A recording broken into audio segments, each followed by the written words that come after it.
Well, when we started, we wanted her to be a character-driven story that would help kids. They can learn the language for complicated feelings, and so Hattie basically spends time with her friends. They come to her with their worries. Hattie has her own, and she has a tool belt. She's a detective, and she usually has a tool, or a tool that is in her belt, or a tool that she already has, and gives kids tools to manage worries and anxieties and complicated feelings that they're discovering for the first time.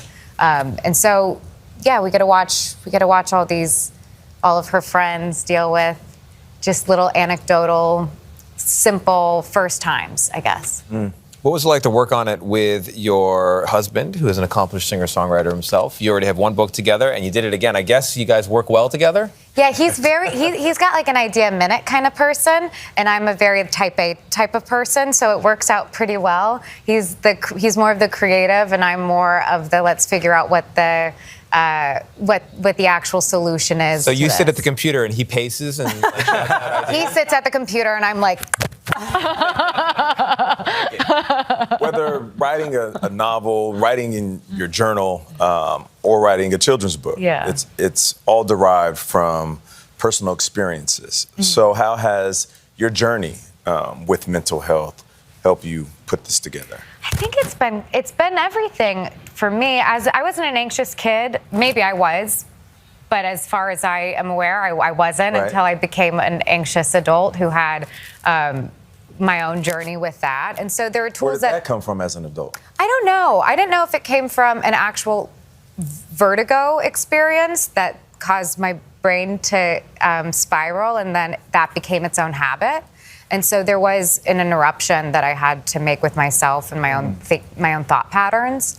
But also when I was at NYU, all my science courses came from a child-adolescent behavioral development minor. And so there's already kind of this baseline that I was very curious about children's behavioral patterns.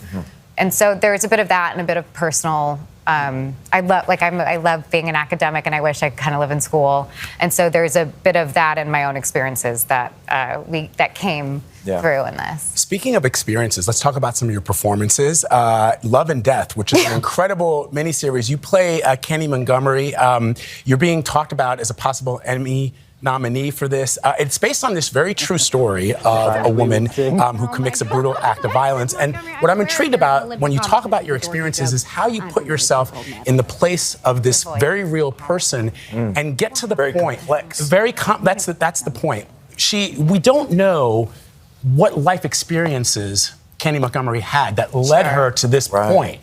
Do you explore that as you begin to think about how to play the character? Yeah, I mean, it's really funny talking about that character along with the children's book, because they couldn't be more disturbingly further apart in a way. And then oddly, they have some sort of connection, because the show and the story of Candy Montgomery actually goes back to childhood trauma in a way. Right. And so for me, with characters that seemingly make morally confusing decisions, I like to think of them as puzzle pieces that I can have empathy for, instead of, it's really easy to quickly judge a character before you start trying to become them. Right. And then with your own character building, you try and understand someone's moral value system that leads to those moments, and what is it in their lives that made them the people they are, that when they're in these situations, they make the choice that maybe you don't think that you would. We call that range. Your range in acting and this incredible book, Hattie Harmony.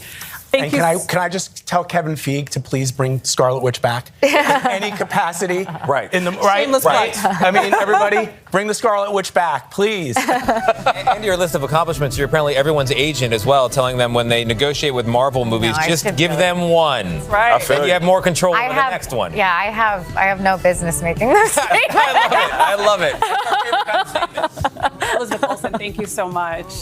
Thank you for having me. Hattie Harmony opening night is on sale now.